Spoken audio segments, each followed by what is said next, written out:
Hello বন্ধুরা, তোমরা কেডা কেমন আছো? কইয়ে যাও, আমি কিন্তু মেলা ভালোই আছি। আজকে রাঁধছি বরিশালের বাটা মাছ, মানে নদীর বাটা মাছ। আর বাটা মাছটা এইভাবে যদি রান্না করো তাহলে কিন্তু খেতে বেশ ভালোই লাগবে।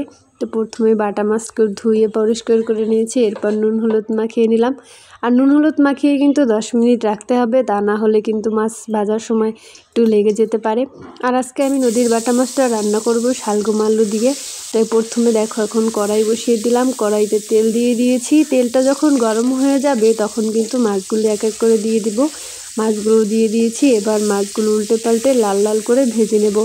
আর বরিশালের এই মাছটাকে কিন্তু সবাই বাটা মাছ বলে, আর আমরা কিন্তু পুকুরের মাছকেও বাটা মাছ বলে চিনি থাকি। কিন্তু এই বাটা আর এই নদীর বাটার মধ্যে কিন্তু বেশ পার্থক্য রয়েছে। এই মাছটা কিন্তু মানে বেশ খেতে সুস্বাদু।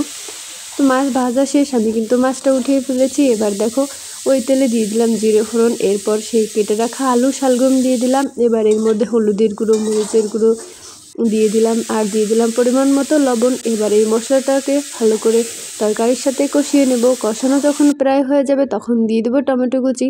আর টমেটো এখানে খুব সামান্য পরিমাণে দিতে হবে যাতে তরকারির স্বাদটা বজায় থাকে। তো এরপর দেখো এখন কষানো হয়ে গেছে, এরপর দিয়ে দিলাম গরম জল।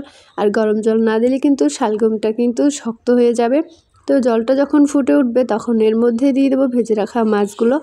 আর মাছগুলো দিয়ে দেওয়ার পর 10 মিনিটের মতো জাল করে নেব। তোমরা বরিশালের ভাষায় কে কে কথা বলতে পারো তারা কিন্তু কমেন্ট করো। আমি বলতে পারি মাঝে মাঝে, আবার একটু উল্টে পাল্টে এগুলিও ফেলি।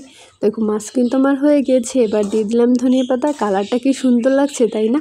খেতেও কিন্তু বেশ মজার হয়েছে।